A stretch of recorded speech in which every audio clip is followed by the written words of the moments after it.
नमस्कार दोस्तों, स्वागत है आपका यूपीएससी स्टडी मटेरियल में। कैसे हैं आप लोग? कोविड में सेफ्टी ज़्यादा लेने की ज़रूरत है। तो आज की क्लास में चर्चा करने वाला हूँ ज्योग्राफी की, भूगोल की, बिहार के इतिहास के भूगोल की। ठीक है। तो इसमें क्या है कि ओवरव्यू और एडवांस वर्जन, बेसिक वर्जन, सारी चीज़ें लेके आ गया हूँ। तो सबसे पहले तो किसी भी स्टेट की हो या इंडिया की हो, ज्योग्राफी की अगर बात करते हैं तो सबसे पहले तो हमें मैप देखना पड़ता है। तो इसलिए फर्स्ट हम मैप देखेंगे। ठीक है, मैप देखेंगे, एक एक करके आगे चलते रहेंगे। फिर ये जो हमारा बीपीएससी का एग्ज़ाम है उसके तरफ हम इस कोर्स से हम बढ़ेंगे। ठीक है, तो स्टार्ट करते हैं हमारा पहला क्लास विदाउट एनी डिले। और ये फर्स्ट वीडियो है ज्योग्राफी की ऑलमोस्ट। तो इसके बाद और दूसरे भी वीडियो आने वाले हैं। हम एक एक करके मैं रिलीज़ करता जाऊंगा। बने रहिए मेरे चैनल पे।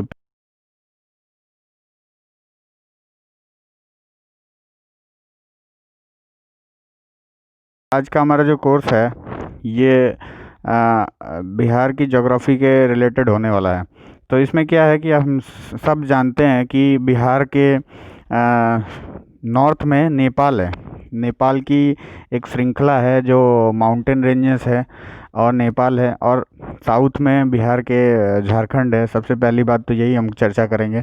और ईस्ट में हमारा वेस्ट बंगाल है, ऐसे पट्टी के रूप में वेस्ट बंगाल है। वेस्ट बंगाल के साइड में हमारा बांग्लादेश स्टार्ट हो जाता है। जैसा कि हम जानते हैं वेस्ट बंगाल हमारा वेस्ट साइड है, इसलिए उसका नाम वेस्ट बंगाल है। और ईस्ट बंगाल वो बांग्लादेश है, सब जानते हैं। ठीक है, तो और जो नहीं जानते हैं वो कमेंट बॉक्स में पूछिएगा, उनको अलग से मैं डिस्क्राइब करूँगा। ठीक है। अब जब हमारा और वेस्ट में कौन सा स्टेट आता है? यूपी आता है। ठीक है, तो ये सारी चीज़ें हैं। तो बिहार का फॉर्मेशन कैसे हुआ था, सबसे पहले तो ये जानने वाली बात है। ये मैप आप देख रहे होंगे स्क्रीन पे। ये मैप बिहार का मैप है, ऑफिशियल मैप है। इसमें से कौन कौन से डिस्ट्रिक्ट्स हैं वो नोट डाउन कर लीजिए। वैसे डिस्ट्रिक्ट की लिस्ट मैं अलग से आपको दे दूंगा। ठीक है, और कितने डिस्ट्रिक्ट हैं ये आप काउंट करके रख लीजिए। और हम आगे ये भी पढ़ेंगे कि स्टेट के डिविजन्स, एडमिनिस्ट्रेटिव, ये सारी चीज़ें हम कवर करेंगे। तो इसलिए परेशान होने की ज़रूरत नहीं है, अंत तक इस वीडियो पर बने रहिए और मेरे साथ चलते रहिए, एक एक चीज़ नोट डाउन कर और हम इसका ज्योग्राफी बिहार का ख़त्म कर लेंगे इसी प्रकार से। ठीक है, तो हम आगे बढ़ते हैं। मेनली मैप दिखाने का रीज़न यही था मेरा कि मैप अगर आप देख जाएंगे तो आपको ईजिली समझ में आएगा। तो मैप सबने देख लिया होगा। मैप के आगे हम बढ़ते हैं कि बिहार का एडमिनिस्ट्रेटिव रीजन क्या है। तो हमारा अगला ये टॉपिक है बिहार का भूगोल, जो हम आप स्क्रीन पे अभी देख रहे हैं, बिहार का भूगोल। तो बिहार का किसी भी स्टेट का अगर हम ज्योग्राफी की बात करते हैं तो सबसे पहले उसके कोऑर्डिनेट्स आते हैं कि उसके कोऑर्डिनेट्स क्या है। ईस्ट, वेस्ट, नॉर्थ, साउथ में क्या है वो तो आपने देख लिया। तो कोऑर्डिनेट्स क्या है? ये हमारा बिहार का कोऑर्डिनेट्स है 24 डिग्री 20 मिनट 10 सेकेंड। ठीक है, 27 डिग्री 31 मिनट 15 सेकेंड, ये नॉर्थ कोऑर्डिनेट है। और हमारा ये पूरी जो हमारा ये एक्सिस है, उत्तरी अक्षांश, ये इतना डिग्री पे है। और 82 डिग्री और 88 डिग्री पे हमारा पूर्वी देशांतर है।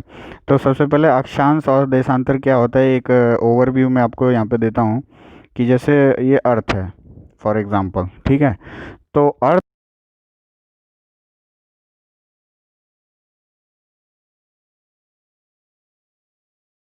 रेखाएं मैंने बनाई, ये दो रेखाएं हो गई। ठीक है, तो ये अक्षांश रेखाएं हो गई। तो यही अर्थ के समानांतर जो रेखाएं हैं ये अक्षांश रेखाएं हैं, और जो अर्थ के ऐसे ऐसे काटती हैं।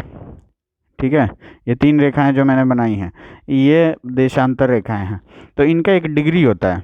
ठीक है, और इस डिग्री के बीच में बिहार स्टेट मान लीजिए कि यहाँ पे ऐसे ऐसे पड़ रहा है, तो फिर वो बिहार का वो हो जाता है डिग्री। ठीक है, समझ गए आप? तो बिहार का कितना है ये नोट डाउन कर लीजिए। ठीक है, हिंदी भाषी राज्य एक बिहार है। यहाँ कौन कौन सी लैंग्वेजेस बोली जाती हैं? उर्दू, मैथिली, भोजपुरी, मगही, बज्जिका, अंगिका तथा संथाली भी बोली जाती है। क्षेत्रफल है बिहार का 94,163 वर्ग किलोमीटर, जिसमें 92,257 वर्ग किलोमीटर ग्रामीण क्षेत्र है। ठीक है, काफ़ी है ग्रामीण क्षेत्र, देख लीजिएगा। 2001 की जनगणना क्या बोलती है बिहार के बारे में? तो जनसंख्या 2001 की जनगणना के अनुसार जनसंख्या था ये इसका जनसंख्या 2001 की जनगणना के अनुसार इसका दिया हुआ हमारे पास 82 करोड़ 87,87,08,796 हमारे पास दिया हुआ है आंकड़ा। ये जनसंख्या थी, जिसमें 6 वर्ष से कम आयु का प्रतिशत 19.59% था। और फिर क्या हुआ कि जब 2000 में झारखंड से अलग हो गया बिहार, फिर इसका क्या हश्र हुआ वो हम आगे देखते हैं। तो मुख्यतः नदियों, कृषि योग्य समतल भूमि, गंगा, ठीक है, अलग हो जाने के पश्चात जो ज़्यादातर पठारी इलाका था वो झारखंड में चला गया। ज़्यादातर पठारी इलाका झारखंड में चला गया। तो मुख्यतः नदियों के बाढ़ के मैदान, कृषि योग्य समतल भूमि, गंगा तथा इसकी सहायक नदियां द्वारा लाई गई मिट्टियों से एक बिहार का जलोढ़ मैदान बना। ठीक है, बिहार का जलोढ़ मैदान तब बन गया। उसकी औसत उसकी 270 273 फीट है उसकी औसत ऊंचाई। यहाँ पे मैप आप सब मैप देख सकते हैं। ये बिहार का मैप है। ये गूगल मैप से लिया गया व्यू है, सैटेलाइट के ज़रिए। देख लीजिए इसमें कैसे काठमांडू, पटना, वाराणसी, सैदपुर उपग्रह द्वारा लिया गया चित्र है। अब पॉलिटिकली अगर बिहार की बात करें तो पॉलिटिकल बिहार का क्या है, 3 चीज़ें आती हैं ना। विधायिका आता है, फिर हमारा कोर्ट वाला आता है। तो वो सारी चीज़ें हम यहाँ पे देखेंगे। जैसे विधायिका हो गया, न्याय व्यवस्था देखेंगे, ठीक है, प्रशासकीय विभाजन देखेंगे बिहार का। तो ये सब हमारे ज्योग्राफी में ही आता है बिहार स्टेट का।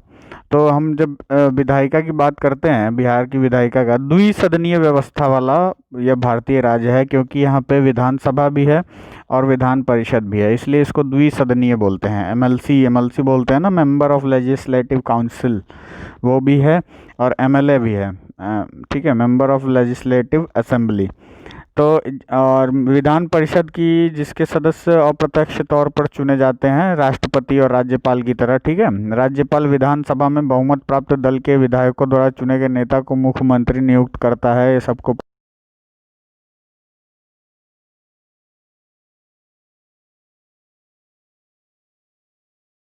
मंत्रिपरिषद का गठन मुख्यमंत्री करते हैं, जिसमें मंत्रियों की संख्या आवश्यकता अनुसार बदलती रहती है। विपक्ष के नेता का चुनाव करते हैं दूसरे प्रमुख दल। ठीक है, जो विपक्ष में होते हैं विपक्ष के नेता का चुनाव करते हैं। ठीक है, और विधानसभा के सभी सदस्य 5 वर्षों के लिए चुने जाते हैं। 5 ईयर्स, 5 वर्षों के लिए चुने जाते हैं। ठीक है, जबकि विधान परिषद के सदस्यों का कार्यकाल 6 होता है। जैसे हम राज्यसभा का देखते हैं, राज्यसभा में भी ऐसे ही होता है, 6 वर्ष का कार्यकाल, और प्रत्येक 2 वर्ष बाद लोग इसमें से रिटायर होते हैं। उसी प्रकार विधान परिषद में, राज्यसभा में 2 वर्ष बाद लोग रिटायर होते हैं, वैसे उसी प्रकार विधान परिषद में भी 2 वर्ष बाद लोग रिटायर होते हैं। ठीक है, तो ये सारी चीज़ें आप नोट डाउन करके रखते जाइए। संरचना इस प्रकार की गई है कि देखिए यहाँ पे आ गया वर्ड, ये 2 साल में 1/3 सदस्य हट जाते हैं, फिर नए सदस्यों का चुनाव होता है। तो इस प्रकार ये सतत प्रक्रिया है। राज्यसभा और विधान परिषद कभी भंग नहीं होती है, हमेशा चलती रहती है। जबकि विधानसभा विधानसभा ये याद रखिएगा कि विधानसभा और वो ये अपना लोकसभा है ना, ये भंग होती हैं। ठीक है, लेकिन राज्यसभा और विधान परिषद जो स्टेट की 6 स्टेट में है ना विधान परिषद, वो कभी भंग नहीं होती हैं, ये याद रखिएगा आप। अब कमेंट बॉक्स में कमेंट करके बताइए कि ये 6 स्टेट, ये बहुत ही हलवा क्वेश्चन है कि ये 6 स्टेट कौन कौन से हैं जिनके पास एमएलसी है। एमएलसी मतलब विधान परिषद है। ठीक है, तो अब आगे बढ़ते हैं न्याय व्यवस्था। ठीक है, सन 1916 में स्थापित पटना उच्च न्यायालय की स्थापना देख लीजिए यहाँ पे। पटना उच्च न्यायालय कब स्थापित हुआ था? 1916 में। ठीक है, इसके अंतर्गत सभी जिलों के सत्र न्यायालय इसके अधीन ही हैं, इसके अधीन है, सारे जिलों के सत्र न्यायालय इसके अधीन है। और पंचायती व्यवस्था के अंतर्गत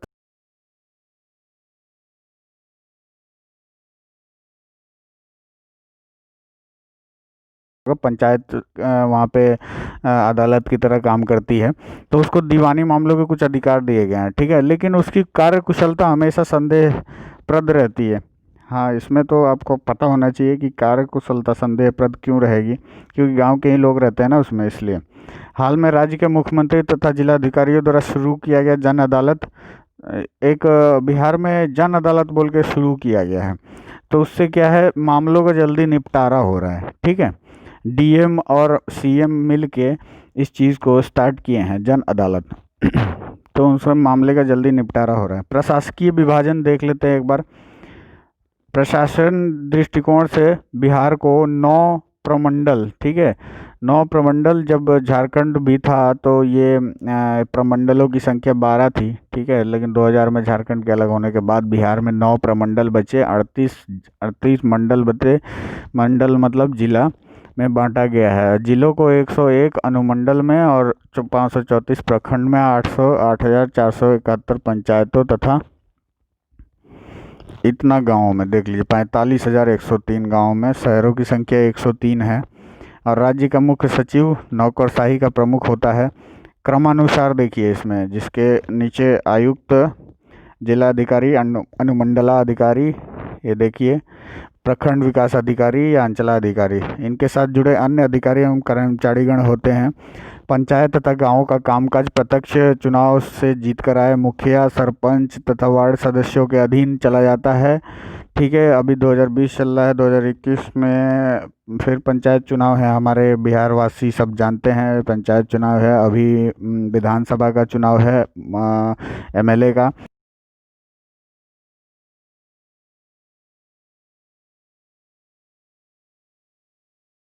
टॉपिक ऐसा आ गया इसलिए मैं बोल रहा हूँ यहाँ पे। आगे बढ़ते हैं क्लास में। कानून व्यवस्था के संचालन के लिए 31 पुलिस जिलों के अंतर्गत 853 थाने आते हैं और 4 रेलवे पुलिस जिले के अंतर्गत 40 रेलवे थाने शामिल हैं। इसमें क्या क्या है, आरक्षी इंस्पेक्टर हैं, निरीक्षक इंस्पेक्टर हैं, आरक्षी अधीक्षक सुपरिटेंडेंट ऑफ पुलिस होते हैं, आरक्षी उप डीआईजी, आरक्षी महानिरीक्षक डीजीपी गुप्तेश्वर पांडे जी जो हमारे वीआरएस ले रहे हैं, उनका भी जिक्र यहाँ पे, डीजीपी महानिदेशक, ये भी आ गया, ठीक है। कार्यभार देखते हैं श्रेणी क्रम में, मतलब ऐसे ऊपर से नीचे तक श्रेणी क्रम में अपना कार्यभार ये लोग देखते हैं। एक बार आप इसको देख लीजिएगा। फिर हम यहाँ पे आते हैं, फिर हमारे पास जिले कौन कौन से हैं, तो देखिए पटना, तिरहुत, सारण, दरभंगा, कोसी, पूर्णिया, भागलपुर, मुंगेर, मगध प्रमंडल के अंतर्गत आने वाले जिले इस प्रकार हैं। ये सब प्रमंडल हैं और इसके अंतर्गत जिले आने वाले देख लीजिए। तो ये लिस्ट है हमारी। लिस्ट तो मैं अगर बताने बैठूंगा तो बहुत टाइम लग जाएगा। आप इसको अररिया, अरवल, औरंगाबाद, कटिहार, किशनगंज, खगड़िया, गया, गोपालगंज, छपरा, जमुई इत्यादि इत्यादि ये देख लीजिएगा, ठीक है। ये सारी चीज़ें आप देख लीजिएगा। एक बार और दिखा देता हूँ प्रमंडल। ये मगध प्रमंडल के अंतर्गत आने वाले जिले इस प्रकार हैं। जिलों की सूची मैं एक बार और आपको दूंगा, क्योंकि जिला बहुत इंपॉर्टेंट है और जिलों की सूची मैंने मैप में दे दी है। जो बिहार का मैप हम लोग देखे हैं ना, उसमें जिलों की सूची है, याद करिए, अभी दिखाया था थोड़ी देर पहले। तो प्राकृतिक प्रदेश बिहार के दक्षिण में, अब देखिए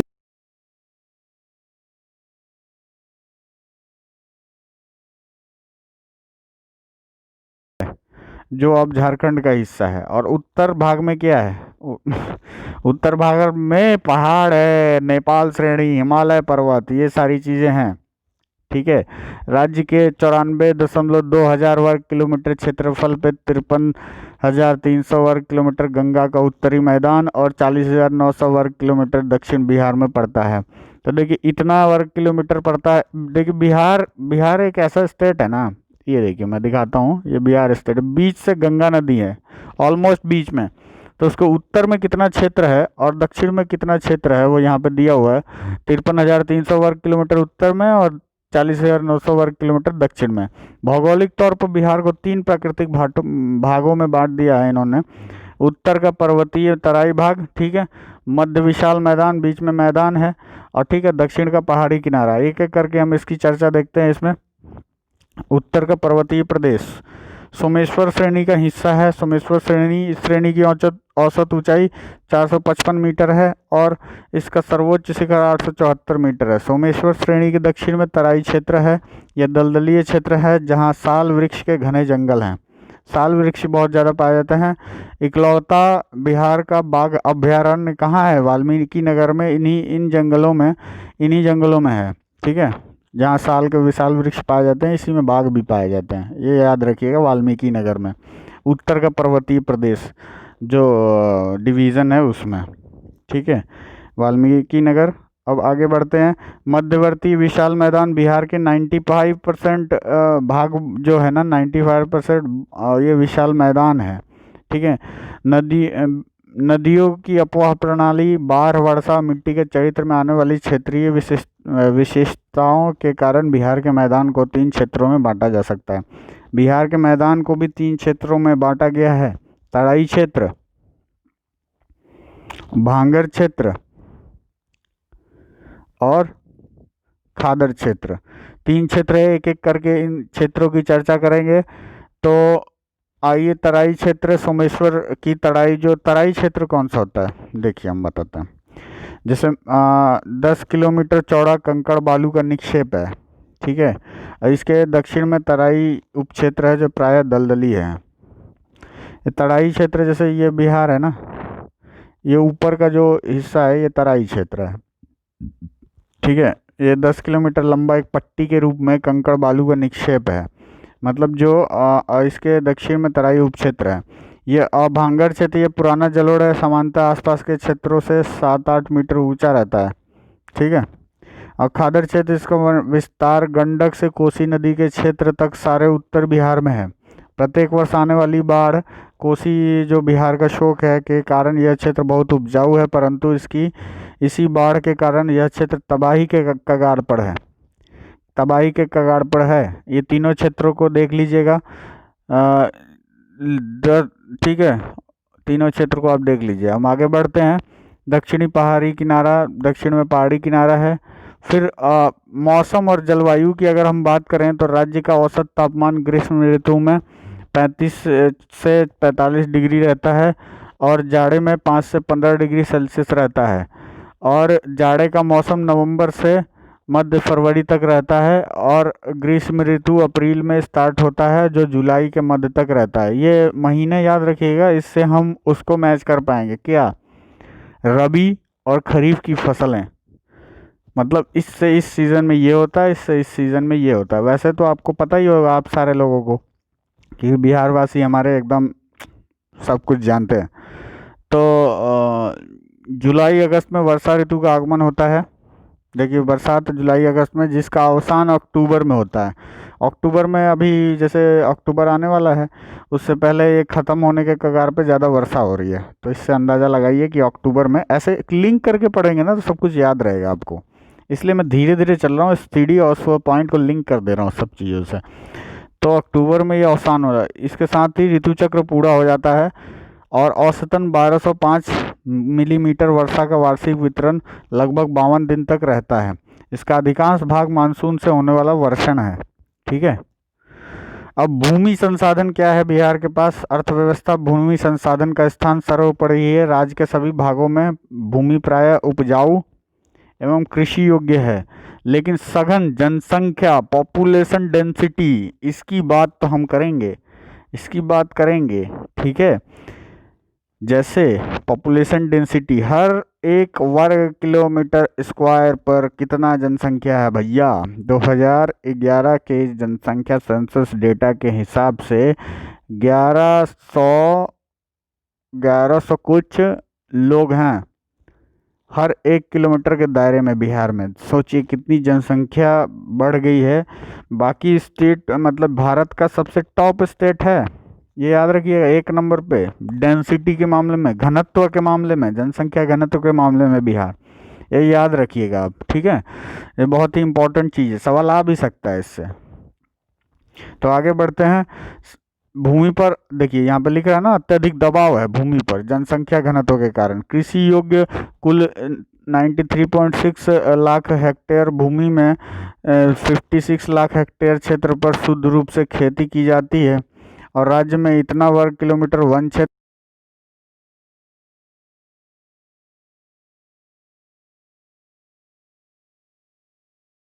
बिहार के मैदान को इस प्रकार बांटा गया है। ठीक है, वर्षा तापमान का वितरण स्थलाकृतियों के हिसाब से। अब देखिए कौन कौन से हैं, उसमें जोन्स में बांटा गया। उत्तरी जलोढ़ मैदान और उत्तर पूर्वी जलोढ़ मैदान, दक्षिण पूर्वी जलोढ़ मैदान, दक्षिण पश्चिमी जलोढ़ मैदान, मैदानी भाग व एवं कृषि।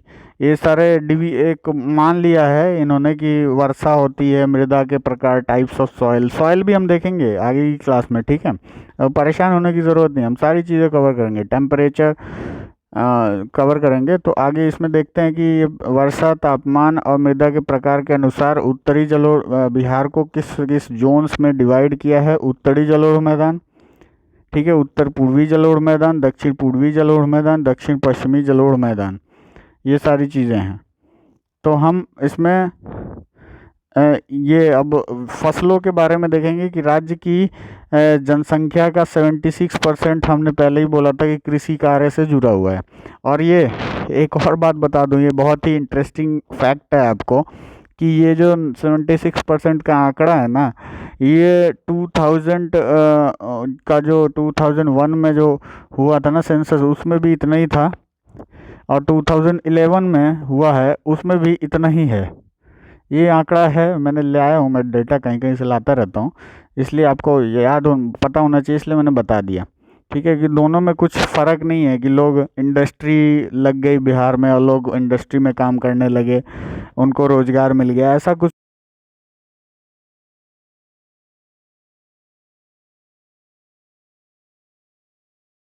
खरीफ की होती हैं। रबी की फसल गेहूं वाली होती है और खरीफ की वो धान वाली होती है, आपको पता होना चाहिए। ठीक है, खरीफ फसलों का समय देखिए, मैंने बोला था ना वो लिंक करना है आपको, जो मौसम में ऋतुओं में परिवर्तन होता है उससे। तो खरीफ की फसल मई से स्टार्ट होकर अक्टूबर तक जाती है। ठीक है, मई और अक्टूबर तक क्या होता है, गर्मी होती है और बारिश भी होती है। तो बारिश के ही टाइम पे हम लोग धान उपजाते हैं। तो धान किससे लिंक हो गया, खरीफ से। ठीक है, और जबकि जाड़े के आरंभ होने पे हम रबी फसल बोते हैं। रबी फसल क्या है, रबी फसल है गेहूं। और फसल एवं ऋतु के पारस्परिक संबंधों पर राज्य की कृषि 4 वर्गों में विभाजित है। पारस्परिक संबंध है ना, तो राज्य की कृषि को 4 वर्गों में हमने विभाजित किया है। तो हम आगे देखते हैं भदई, शरदकालीन।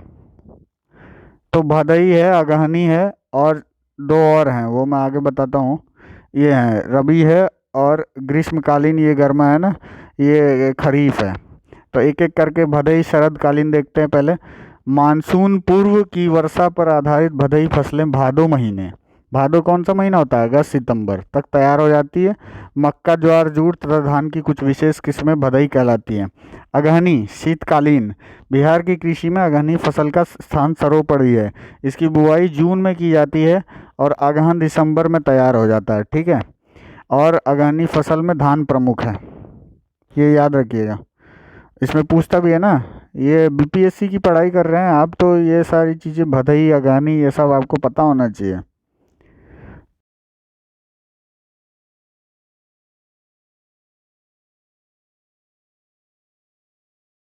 मसूर, अरहर, अलसी, सरसों, ये सब क्या है, रबी की फसलें हैं। तो इनकी बुआई अक्टूबर नवंबर के महीने में होती है और गर्मी के प्रारंभ होने तक हो जाता है, फसल कट जाता है इनका। ठीक है, फिर राज्य में कुल भूमि के 1/3 हिस्से पर रबी फसल 1/3 बोई जाती है। फिर ग्रीष्मकालीन, मतलब आर्द्र भूमि पर होने वाले कुछ क्षेत्रों में आर्द्र भूमि वाले कुछ क्षेत्रों में विशेष किस्म की धान, मक्का, सब्जियों की खेती की जाती है। सिंचाई व्यवस्था में प्रगति के साथ गर्मा कृषि के प्रसार की अच्छी संभावना है। ठीक है, अब देखिए यहाँ पर दिया हुआ है धान, गेहूँ, मक्का, दलहन, तिलहन, तंबाकू, सब्जी, केला, आम, लीची जैसे फलों की खेती की जाती है बिहार में। ये सब चीज़ें उगाई जाती है। हाजीपुर का केला, दरभंगा का आम, मखाना, आम तथा मखाना, एवं मुजफ्फरपुर की लीची। ये देखिए, ये सब याद रखिएगा। लीची तथा शहद, मुजफ्फरपुर का लीची शहद, हाजीपुर का केला, दरभंगा का आम तथा मखाना, ये सारी चीज़ें फेमस है। तो ये सवाल कैसे आएगा कि केला बिहार में सबसे ज़्यादा केला का उत्पादन कौन सा जिला करता है। तो इस प्रकार के सवाल आएंगे, इसलिए मैं इस पर जोर दे रहा हूँ। आपको लग रहा होगा कि मैं स्लो स्लो चल रहा हूँ, बट इस पर जोर दे रहा हूँ। जिस मेरे वॉइस में जो चीज़ स्लो आती है ना, उस पर आपको नोट डाउन करने की सख्त ज़रूरत है। ठीक है, मैं इसमें हाईलाइट करके गोला बना के बार बार आपको दिखाऊंगा तो लेट हो जाएगा भैया जी। तो ये हो गया लीची 28,000 हेक्टेयर में तथा देखिए अब हेक्टेयर में चल रहे हैं कि किसका उत्पादन कितना कितना होता है। तो लीची 28,000 हेक्टेयर में, तो शहद के उत्पादन में बिहार देश में अव्वल है। देखा आपने, अव्वल है बिहार अपना। वर्ष 2005 के आंकड़ों के मुताबिक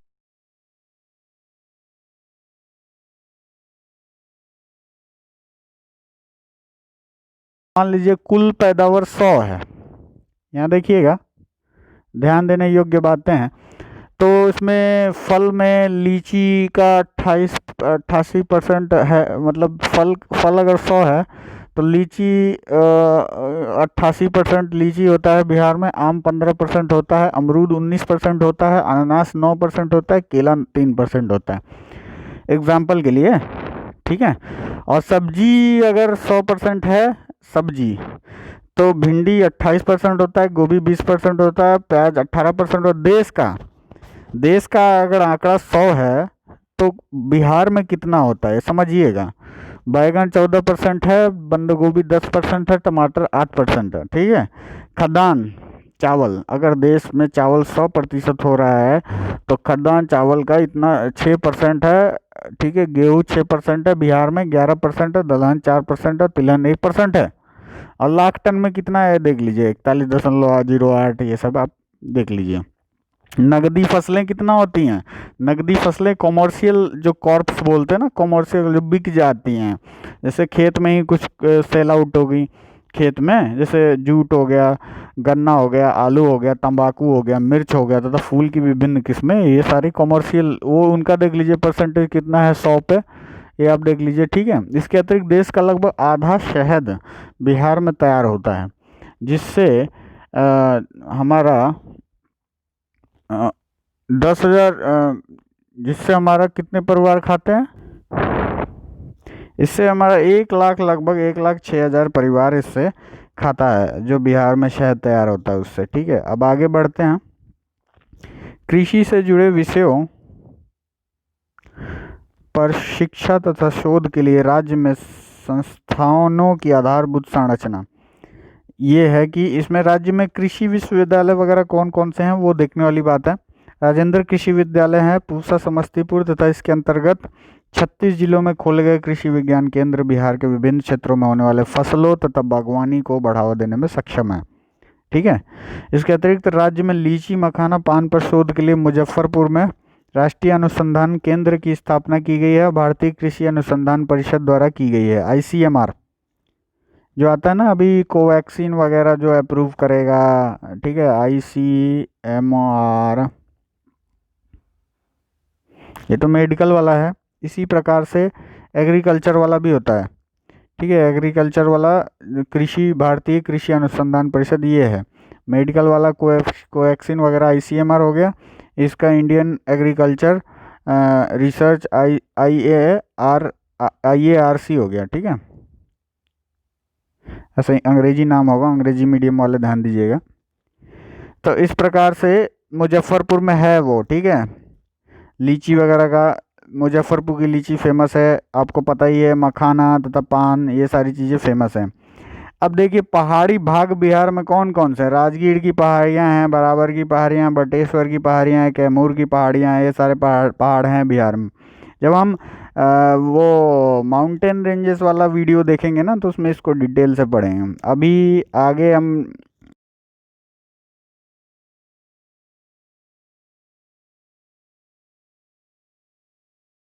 कौन कौन से ज़िले में सबसे ज़्यादा है पैदावार के अनुरूप, वो सारी चीज़ें देखेंगे। तो पहाड़ियों में आगे है ब्रह्मयोनी पहाड़ी, प्रेतशिला पहाड़ी, रामशिला पहाड़ी, दलदली क्षेत्र। सामान्यतः चौड़, चौड़ किसको किसको पता है भाई जी, बता दीजिए। अरे वो खेत जो बंजर होता है हमारे यहाँ, बिहार वासी लोग जानते होंगे। ठीक है। तो चलिए आगे चलते हैं। चौड़ कहाँ जाने वाला यह क्षेत्र बिहार में कई भौगोलिक विशेषताओं का प्रदेश है।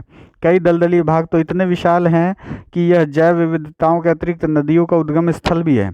जैसे पटना जिले तथा मुंगेर जिलों में जल जमाव का क्षेत्र ताल क्षेत्र कहलाता है। ये देख लीजिए, जो जल जम जाता है ना, जो पटना में 1 महीने तक बाढ़ आ गई थी, जल जमाव का क्षेत्र हो गया था, तो खैर उसको ताल क्षेत्र नहीं बोलेंगे कि फ्रीक्वेंटली बेसिस पे नहीं आता, लेकिन जो हाँ हर साल जल का जमाव होता है उसको ताल क्षेत्र कहते हैं भैया। ठीक है। कई दलदली भाग इतने विशाल है कि जैव विविधताओं के अतिरिक्त नदियों का उद्गम स्थल भी है, वहाँ से नदी भी निकलती है। ठीक है। चौड़ जल संसाधन देखेंगे हम। जल स्रोत बिहार राज्य के धरातलीय स्रोत 15 नदियों के प्रवाह प्रदेश में विभाजित है। राज्य का उत्तरी मैदान धरातलीय तथा भूमिगत जल दोनों ही दृष्टि से संपन्न है। गंगा के दक्षिणी मैदान में उपयोग में लाने योग्य जल साधन मात्रा उत्तरी बिहार की तुलना में कम है, किंतु इस भाग में जल संसाधन का अपेक्षाकृत अधिक उपयोग हुआ है। ये थोड़ा नोट्स वगैरह है जो आपके मेंस के एग्ज़ाम के लिए काम आ सकता है। इसमें कुछ प्रीलिम्स वाले फैक्ट्स भी हैं, वो आप नोट डाउन करते रहिएगा। ठीक है।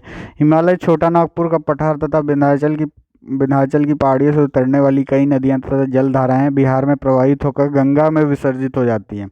गंगा नदी राज्य के लगभग बीचों बीच में बहती है। ठीक है। उत्तरी बिहार का समतल मैदान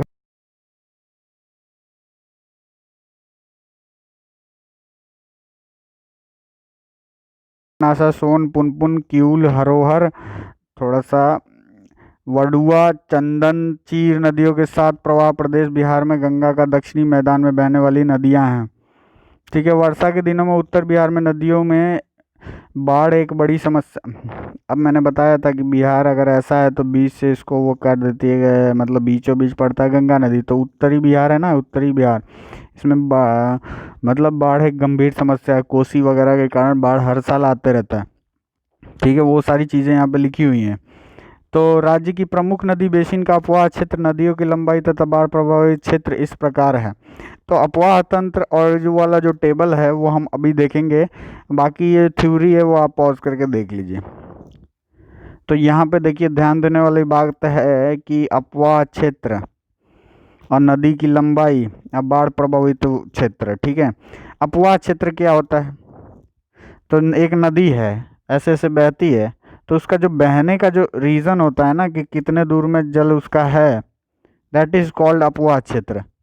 तो यहाँ पे किलोमीटर में दिया हुआ है कि जो बिहार में गंगा नदी है उसका है 19,322, इसकी लंबाई 445 किलोमीटर है और बाढ़ प्रभावित इलाका 12,920 किलोमीटर है। इसी प्रकार कोसी का, बूढ़ी गंडक का, किऊल, हरोहर का, पुनपुन का, महानंदा का, सोन का, बागमती का, कमला बगान का, गंडक का, घाघरा का और चंदन नदी का, सबका अपवाह तंत्र दिया हुआ है। एक बार देख लीजिए भैया आप लोग। बड़ुआ का दिया हुआ है। ठीक है। क्योंकि इसमें अब कुछ फैक्ट्स तो ज़्यादा है नहीं, इसको आप पॉज करके देख लेंगे तो आपको पता चल जाएगा। सिंचाई के साधन बिहार में कृषि योग्य भूमि कितनी है? 43.86 लाख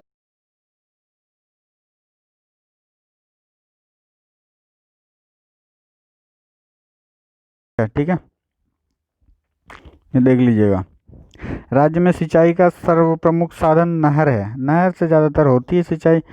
कुआं भी है, नलकूप भी है, तालाब भी है, अन्य प्रमुख साधन भी है। बिहार की सरकारी नहरें मुख्य रूप से भोजपुर, बक्सर, रोहतास, गया, औरंगाबाद, पटना, मुंगेर, सहरसा, मधेपुरा, दरभंगा, सीतामढ़ी, मुजफ्फरपुर तथा चंपारण जिलों में स्थित है। सिंचाई की दृष्टि से बिहार की निम्नलिखित नहरें महत्वपूर्ण हैं। ये देख लीजिए। सोन नहर, एक एक करके हम चर्चा करते हैं। सोन नहर डिहरी के समीप निकाली गई है और इसकी कुल लंबाई 1600 किलोमीटर है तथा सिंचित क्षेत्र 5,35,530 हेक्टेयर है। ये नहरें पश्चिम में भोजपुर, बक्सर तथा रोहतास, पूर्व में पटना, औरंगाबाद, ये सारी चीज़ें कवर करती हैं। ये नहरें जहानाबाद तथा गया जिले के अधिकांश क्षेत्रों में सिंचाई करती हैं। त्रिवेणी नहर 377 किलोमीटर लंबाई है। इसकी नहर का निर्माण गंडक नदी पर बांध बनाकर किया गया था, जो पूर्वी तथा पश्चिमी चंपारण के 85,980 हेक्टेयर भूमि की सिंचाई करती है। गंडक नहर त्रिवेणी बांध के समीप ही वाल्मीकि नगर के समीप निकाली गई है। नहरों से बिहार के चंपारण, छपरा, मुजफ्फरपुर, दरभंगा जिले में सिंचाई होती है। ठीक है, बहुत ही इंपॉर्टेंट फैक्ट है भैया जी, देखते रहिएगा। कोसी नहर बिहार का शोक कही जाने वाली कोसी नदी द्वारा उत्पन्न बाढ़ संकट पर नियंत्रण तथा इस क्षेत्र को सिंचित करने के उद्देश्य से 1954 में नेपाल सरकार के साथ हुए समझौते, ये याद रखिएगा नेपाल, और इसके तहत कोसी नदी पर भीमनगर के समीप बांध बनाकर पश्चिमी कोसी तथा पूर्वी कोसी नहर का निर्माण किया गया है। कोसी नहर प्रणाली से सुपौल, सहरसा, मधेपुरा, पूर्णिया, अररिया जिलों के लगभग 9.96 लाख हेक्टेयर भूमि में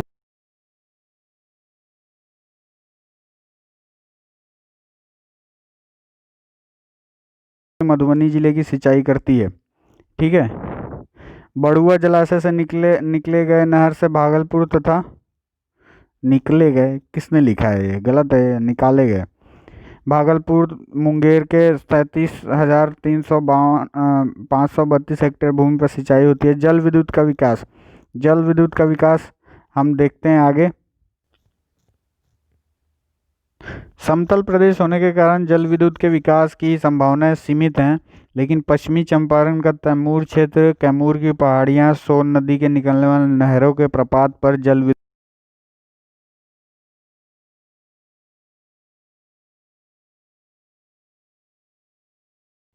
अभी सोलर प्रणाली पर ये 45 मेगावाट जल विद्युत स्थापित है सोन नहर पर। और वाल्मीकि नगर, जहाँ पे एक है ना अपना बाघ, टाइगर रिजर्व, बाघ अभयारण्य है, जो हमने पहले ही देख लिया है। वाल्मीकि नगर के पास भैंसा लोटन में तथा नेपाल सीमा पर भीमनगर में कोसी बैराज पर जल शक्ति केंद्र संचालित है। ठीक है, ये याद रखिएगा, ये नाम याद रख लीजिएगा, कभी कभी जल शक्ति केंद्र कहाँ कहाँ संचालित है वो पूछ लेता है। ठीक है, भैंसा लोटन में, ठीक है, और वो हमारा भैंसा लोटन और सोन नहर पर जल शक्ति केंद्र संचालित है, ये पूछ लेता है। ठीक है, आगे बढ़ते हैं। हाल में राज्य सरकार द्वारा त्रिवेणी 3 मेगावाट और अगनूर, नसीरीगंज, ढेलाबाग, जयनगरा तथा श्रीखिंडा प्रत्येक 1 मेगावाट लघु जल विद्युत परियोजनाएं पूरा कर लिया गया है। ये सरकार कुछ काम कर रही है और जल विद्युत परियोजनाएं लागू कर रही है, वो सारी चीज़ें देख लीजिएगा। बिहार राज्य जल विद्युत निगम सहरसा में स्थापित होने वाला 126 मेगावाट की डागमारा परियोजना, 450 मेगावाट की इंद्रपुरी परियोजना तथा कोसी बेसिन में 226 मेगावाट की परियोजनाओं को वित्तीय संस्थानों से ऋण लेकर कार्यान्वित करने हेतु प्रयासरत है। ठीक है, बिहार राज्य जल विद्युत निगम ये सारे काम कर रहा है, ये देख लीजिएगा। लेकिन आप सबसे इम्पोर्टेंट जो चीज़ है वो मैंने बता दिया है, ये दो नाम जरूर याद रखिएगा। कौन कौन से, ये वाले, वाल्मीकि नगर में भैंसा लोटन और हमारा सोन नहर पे ये हमारा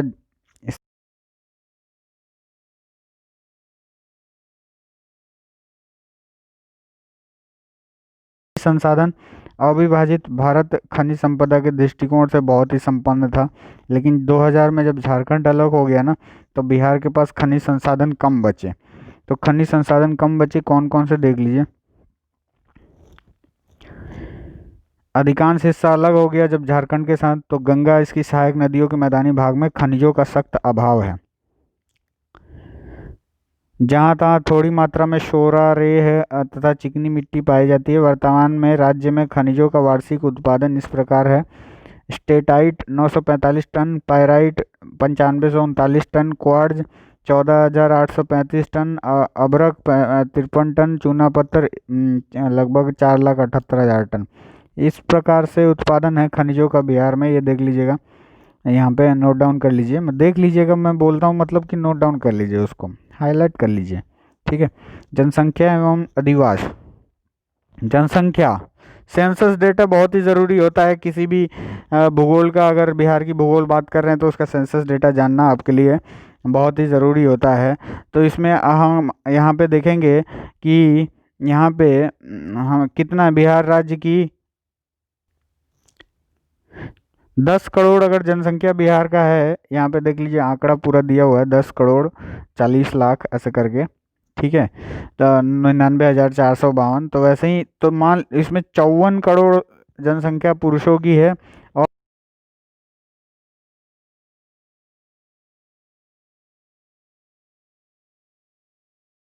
1102, देखिए आ गया ना। 1102 क्या है, स्टार्टिंग वाले वीडियो में ही मैंने ऐसे करके बताया हुआ है कि 1102 लोग रहते हैं 1 किलोमीटर स्क्वायर में। ये क्या है, इंडिया में सबसे ज़्यादा है, नंबर 1 है पॉपुलेशन डेंसिटी। ठीक है, तो वो चीज़ यहाँ पे आ गई है। तो खैर कोई बात नहीं, ये यहाँ पे भी लिखा हुआ है देखिए, जनसंख्या घनत्व के हिसाब से भारत में सबसे सघन राज्य है। भारत में कौन सा, बिहार। तो प्रति हजार स्त्री पुरुष अनुपात है 916 बिहार का। 2011 के सेंसस के हिसाब से गोपालगंज जिले का स्त्री पुरुष अनुपात सर्वाधिक 1021 है। ठीक है, गोपालगंज जिला थोड़ा सा ज़्यादा है उसका। साक्षरता का स्तर जो राष्ट्रीय औसत से नीचे है, 63.82%, मतलब थोड़ा निरक्षर लोग ज़्यादा हैं वैसे बिहार में, राष्ट्रीय स्तर में और ये परसेंटेज ज़्यादा है। अधिवास स्तर एवं वितरण। अब अधिवास क्या होता है, मतलब वहाँ के लोग कौन कौन से इलाके में रहते हैं और कहाँ कहाँ, मतलब उन्होंने अपने रहने का शरण बनाया हुआ है, घर बनाया हुआ है। ठीक है, अब कोई चौड़ चाचर में तो रहेगा नहीं, अपना घर का कुछ एक अधिवास का स्थान तो होगा, वही चीज़ है आदिवास। बिहार का आदिवास स्तर इसके भौतिक एवं सांस्कृतिक तथा क्षेत्रीय परिवेश का परिचायक है।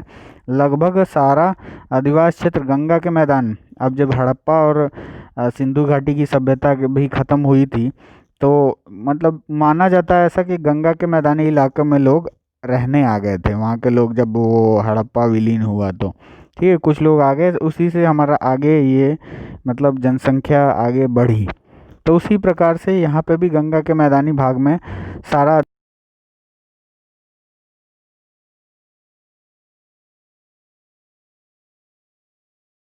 दो भागों में विभक्त है, ग्रामीण और नगरीय। कृषि भूमि का बिखराव, जंगल, बाढ़, वर्षा, धरातलीय जल की प्रचुरता के अनुसार ग्रामीण अधिवास सघन या प्रकीर्णित क्षेत्रों में इस प्रकार बटा है। ग्रामीण अधिवास की बात करते हैं हम, तो उत्तर पूर्वी प्रकीर्णन अधिवास क्षेत्र, गंगा बूढ़ी गंडक दोआब का अर्ध प्रकीर्णन अधिवास क्षेत्र, दियरा क्षेत्र जो हमारे दियर के भाई बंधु लोग हैं, और गंगा मैदान के अन्य क्षेत्र की सघन बस्तियाँ। ठीक है, हमारे दियर के भाई बंधु लोग जरा ध्यान दीजिएगा, आप लोग का नाम आ गया है यहाँ पे। सघन नगरीय नगरीय अधिवास क्षेत्र कहाँ कहाँ है, ये जो डिटेल है मैं नगरीय अधिवास क्षेत्र के बाद, हम यहाँ पे दिया नहीं हुआ, मैंने इंक्लूड करना मिस हो गया, मैं आपको दे दूंगा। मतलब अभी तो ये पार्ट 1 है ना ज्योग्राफी का वीडियो, ऐसे आते रहेगा, इसमें जो चीज़ मिस हुई है आते रहेंगे, सब कंप्लीट हो जाएगा आपका।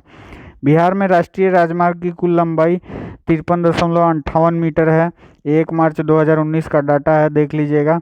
बिहार में सड़कों की कुल लंबाई 82,553 किलोमीटर, जिसमें पक्की सड़कें 45,721 किलोमीटर। वर्तमान में राज्य में 3734 किलोमीटर राष्ट्रीय राजमार्ग, 3736 किलोमीटर राजकीय। देखिए ये होता है ना NH, ये नेशनल हाईवे होता है, जिसको जिसको हम बोलते हैं यहाँ पे दिया राष्ट्रीय राजमार्ग। और एक स्टेट का भी ये सच होता है,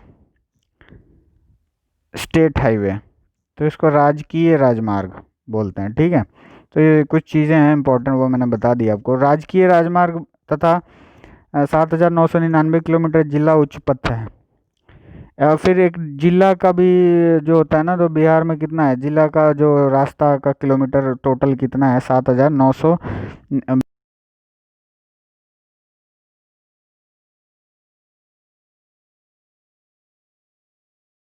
एक बार ये देख लीजिएगा, इंपॉर्टेंट है थोड़ा सा। 2, 19, 28, 28A, 28B, 30, 30A, 31, 57, 57A, 77, 80, 81, 82, 83, 84, 85, 98, 101, 102, 103, 104, 105, 106, 107 तथा 110 गुजरती है, जिसमें राष्ट्रीय राजमार्ग 2, राष्ट्रीय राजमार्ग 19, राष्ट्रीय राजमार्ग 28 तथा राष्ट्रीय राजमार्ग 31 महत्वपूर्ण है। स्वर्णिम चतुर्भुज योजना के तहत 205 किलोमीटर तथा पूर्वी पश्चिम कॉरिडोर का 513.3 किलोमीटर हिस्सा बिहार में पड़ता है। मुख्यमंत्री सेतु निर्माण योजना के अधीन 445 नए पुल ब्रिजेस का निर्माण और 785 करोड़ की लागत से किया जा रहा है। रेल परिवहन, सड़क परिवहन तो हो गया। रेल परिवहन की चर्चा हम देखते हैं। समतल भूमि प्रदेश होने के चलते बिहार में रेल परिवहन का अच्छा नेटवर्क है। दिल्ली से पटना, गया होकर कोलकाता जाने वाली तथा हाजीपुर, मुजफ्फरपुर, बरौनी होकर गुवाहाटी जाने वाली रेल, डिब्रूगढ़ जाने वाली रेल, सभी प्रकार की रेलवे नेटवर्क हैं। लाइन बिहार में महत्वपूर्ण है। ठीक है। और रेल संपर्क से जुड़े देश के सभी हिस्से के लिए बिहार से गाड़ियाँ जाती हैं। तो रेल वाला का जो ये मैटर है, जो रूट है, वो जरूर याद है। दिल्ली से पटना तथा गया होकर कोलकाता, हाजीपुर, मुजफ्फरपुर, बरौनी होकर गुवाहाटी, ये रूट थोड़ा याद रखिएगा। जल परिवहन, व्यापार के लिए जल परिवहन बिहार में सबसे पुराना माध्यम रहा है। गुप्त काल, मुगल काल, ईस्ट इंडिया कंपनी के ज़माने में गंगा तथा गंडक नदी के माध्यम से व्यापार के चलते बिहार एक महत्वपूर्ण केंद्र बन चुका था। सड़क तथा रेल परिवहन के आने से नदियों के द्वारा होने वाला माल ढुलाई अब काफ़ी कम हो चुका है, लेकिन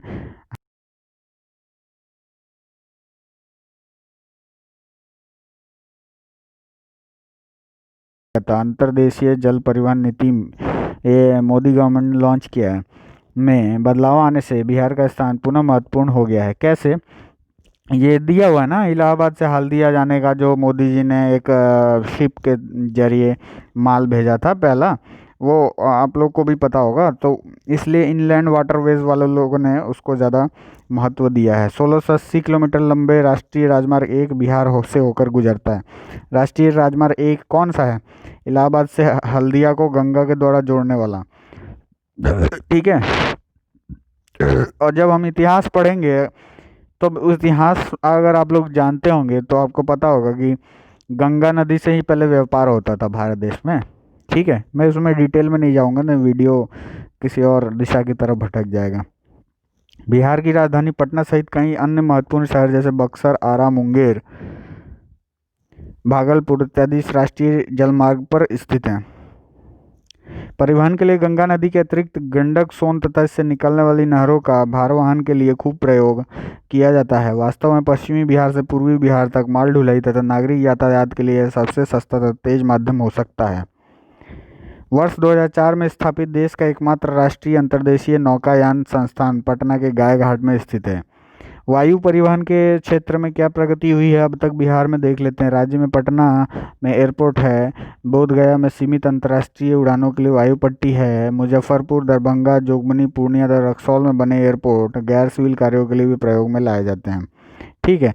हमारे एयरफोर्स यूनिट भी कई जगह वहाँ पे भी उनका रनवे होता है, तो वो भी हमें एयरपोर्ट की सुविधा प्रोवाइड करते हैं, बिहार में हो या किसी अदर स्टेट में हो, सभी जगह।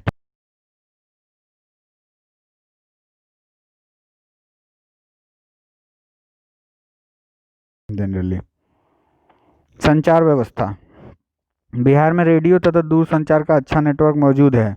पटना, मुजफ्फरपुर, दरभंगा में प्रसार भारती द्वारा नियंत्रित आकाशवाणी केंद्र है।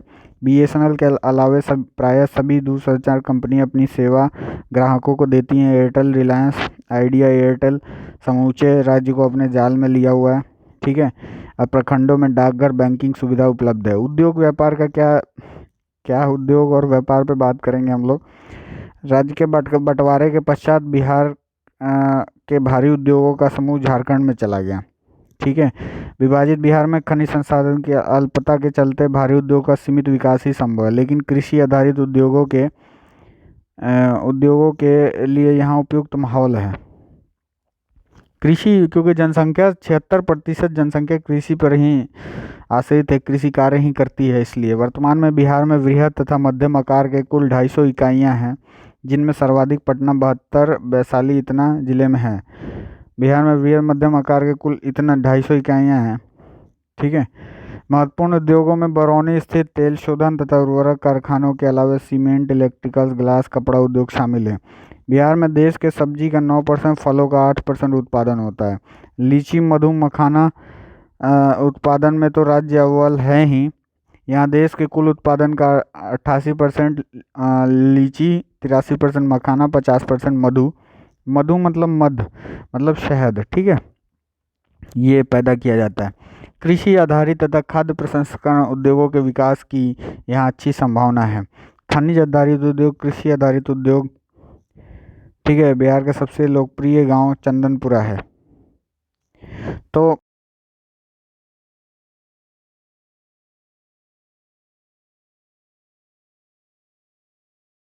वो चीज़ शायद मैप जब आपको दिखा रहा था तो इसी वीडियो में बता देना ज़रूरी है, तो वो चीज़ रह गई है, मैं लास्ट में बताता हूँ आपको।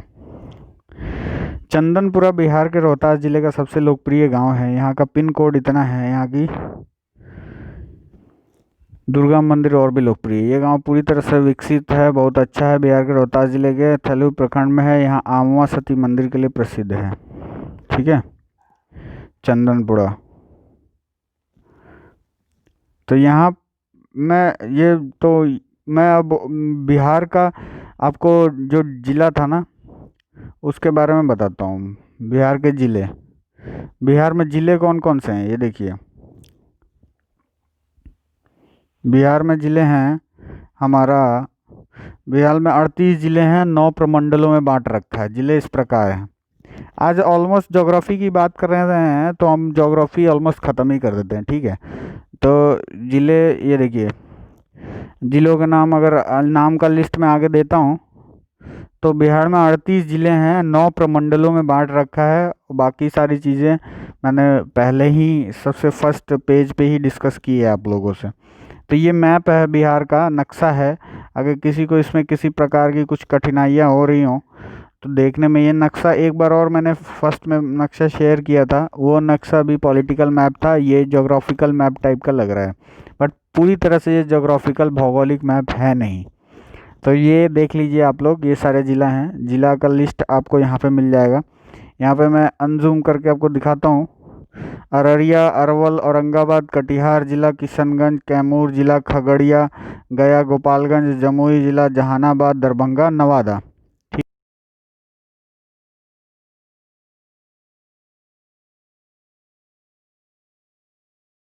सराय, भागलपुर, भोजपुर, मधुबनी, मधेपुरा, मुंगेर जिला, मुजफ्फरपुर जिला, ठीक है। उसके बाद हमारा है रोहतास, लखीसराय, वैशाली, शिवहर, शेखपुरा, समस्तीपुर, सहरसा, सारण जिला, सीतामढ़ी जिला और सिवान जिला, सुपौल जिला, ठीक है भाई और बहनों।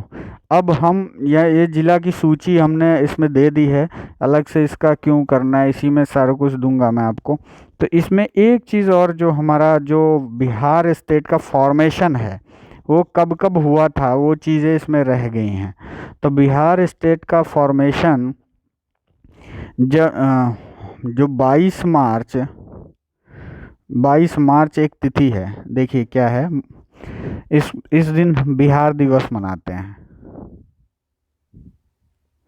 बिहार दिवस मनाते हैं, ठीक है, सभी मनाते हैं। और इस दिन छुट्टियां भी होती हैं, बिहार स्टेट में होती है, भारत देश में तो नहीं होती है। इस दिन छुट्टी होती है। और फॉरेन वगैरह जैसे मॉरिशस के जो प्रमुख हैं वो भी बिहारी हैं, तो वो वहाँ पे भी ये छुट्टी होती है बिहार दिवस की, ठीक है, वो मनाते हैं लोग। तो बिहार दिवस का इतिहास क्या है? बिहार दिवस का इतिहास ये है कि 22 मार्च 1912 को क्या हुआ कि बंगाल का जब विभाजन किया गया तो उसमें से एक अलग प्रांत बनाया गया जिसमें बिहार प्लस उड़ीसा सम्मिलित थे, उसको बिहार ही बोला गया और उसकी राजधानी पटना बनाई गई ताकि भारत देश का मतलब अच्छे से प्रबंधन संचालन किया जा सके, ठीक है। तो उसके बाद से 1920 तक ये एक, जब 12 हो गया,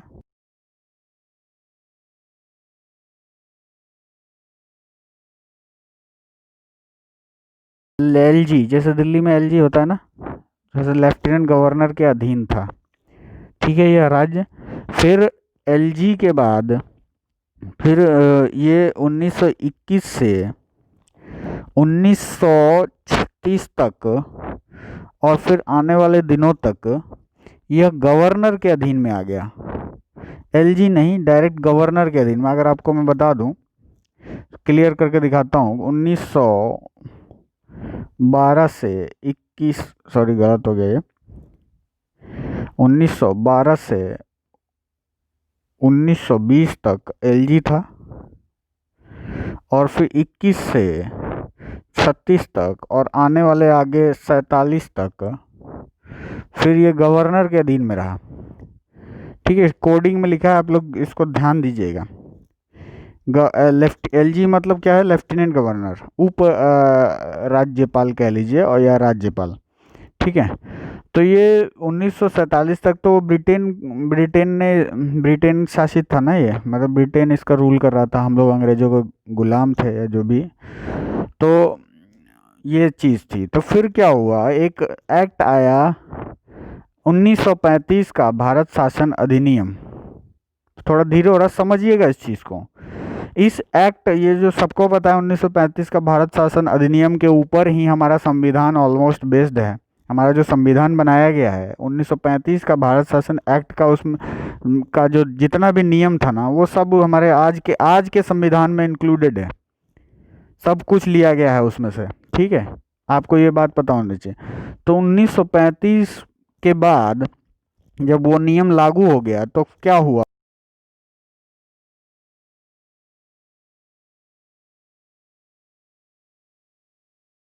विभाजित कर दिया गया।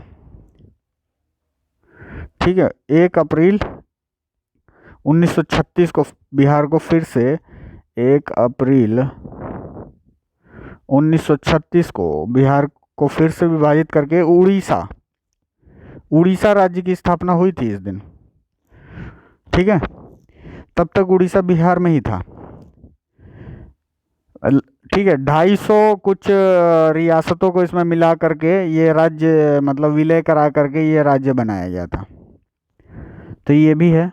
तो 1 अप्रैल 1936 को एक बार और बिहार का विभाजन हुआ। मैं इसलिए बता रहा हूँ, बिहार इससे लिंक्ड है। ठीक है, उसके बाद जब देश आज़ाद हुआ, कब? 1950 में, मतलब 47 में आज़ाद हुआ, 47 में, लेकिन हमारा संविधान लागू हुआ 26 जनवरी 1950 को। ठीक है, 26 जनवरी 1950 को बहुत सारे देशों का हमने एक रिपब्लिक बनाया, रिपब्लिक गणराज्य बनाया 26 जनवरी। तब से फिर क्या हुआ, तब से बिहार हो गया, मतलब बिहार एक स्टेट है, वैध स्टेट हो गया। मतलब पहले भी वैध था, लेकिन फिर भारत देश का ऐसे एक अभिन्न अंग, एक राज्य हो गया। लेकिन इसमें एक और ट्विस्ट है कि 19, माफ़ कीजिएगा, ये कहाँ जाए, एक ट्विस्ट और है कि 1956 में फिर राज्य पुनर्गठन एक विधेयक आया, जिससे बिहार के कुछ जिले को, एक आध जिले को वेस्ट बंगाल को दिया गया। और फिर उसके बाद से अब तक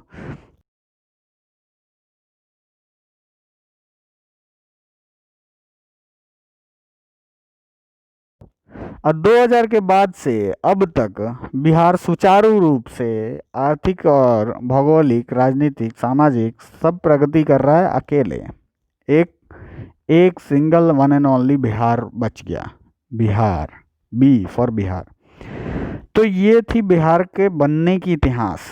तो अगर हम भूगोल पढ़ रहे हैं, बिहार का इतिहास ना पढ़ें तो ऐसा हो ही नहीं सकता, हमें पढ़ना चाहिए। ठीक है, तो जो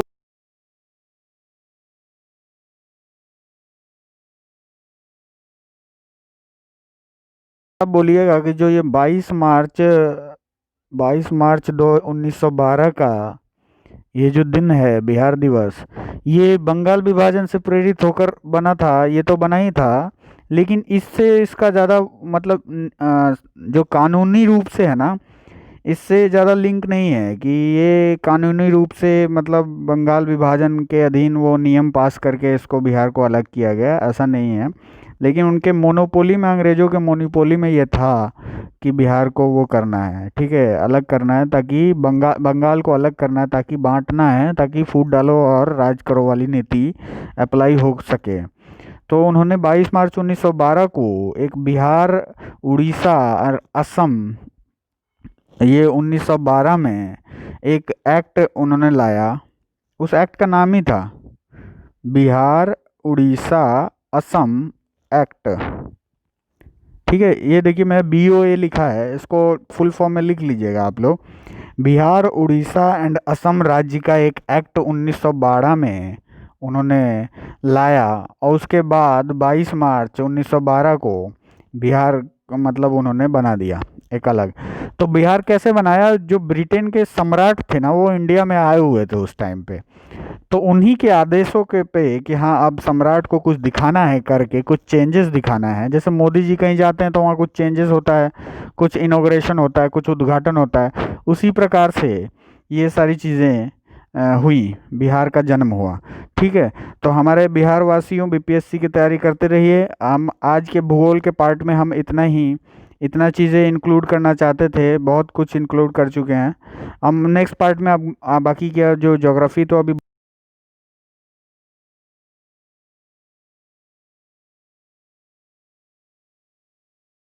दोस्तों